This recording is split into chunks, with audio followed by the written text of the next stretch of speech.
everybody, it is Sydney and today's video is a very exciting video because it is a story time. This is my very first story time video, so I am super excited to share this very scary story time.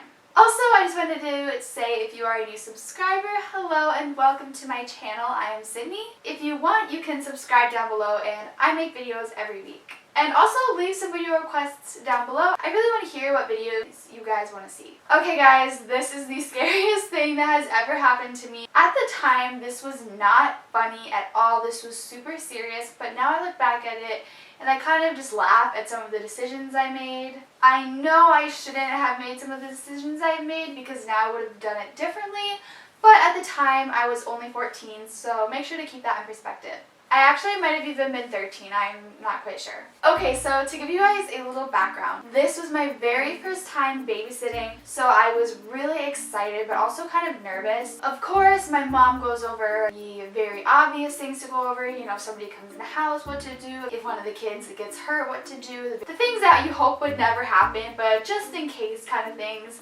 She goes over with me, and I was actually about to go babysit my neighbors, so my mom didn't have to drive me or anything. They lived about 2 doors up from me, so they were super close. And I actually remember I literally did my hair in this super cute hairstyle. I was so excited, I was so nervous. So I was walking up to their house, and everything goes fine. I talked to the mom and the dad, and they just said that they wanted to go on a little date night, and that they would be home at about 11:30. And I got there at about 4, so I knew that I'd have a good amount of time with the kids. Everything went well. The parents left the house, they locked up, and me and the boys did a couple things before they went to bed. We played basketball, floor hockey. I know, I'm the most athletic person ever. And just so you guys know, these boys were about 7 and 8. They're not twins, but they are brothers. And I was having a really good time. I wasn't really nervous or anything. And then I fed them dinner. And we also went downstairs for a little while and we played some air hockey.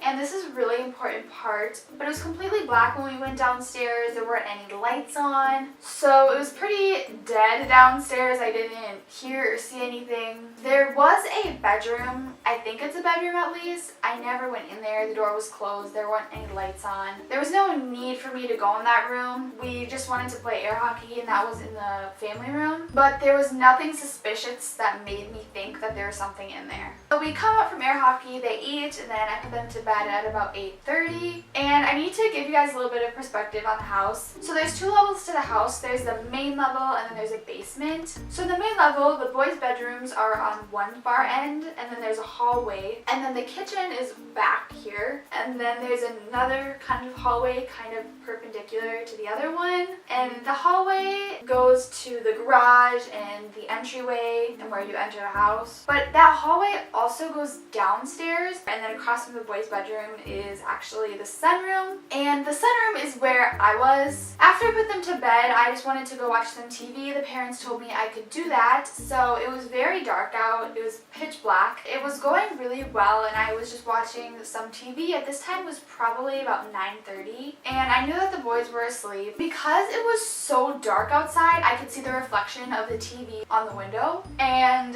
then I see this figure. I was sitting there watching TV and I see something in the reflection, and it looked like this big man, but I thought that it was from the TV at first. So I was sitting there, I'm like, oh my gosh, like what is that? Is that a person? And of course, like when those crazy thoughts come into your mind, you're like, no, like shut up, Sydney, like what the heck? There's no way there's somebody in this house. So I was just like, okay, yeah, like there's nobody here. What am I thinking? I'm like, oh yeah, I'm stupid. That's definitely just the reflection from the TV. So I kind of talked myself out of that, but then about 5 or 10 seconds later, I was like, okay, this is a person. I could see the figure slowly walking, and I knew it wasn't from the reflection anymore because as soon as he started walking closer, I could see the reflection and I could see him, and I was like, this is a person. He was not in the reflection anymore, and because the window went into the living room and kind of like the entryway area, I could definitely see the person. So at this point,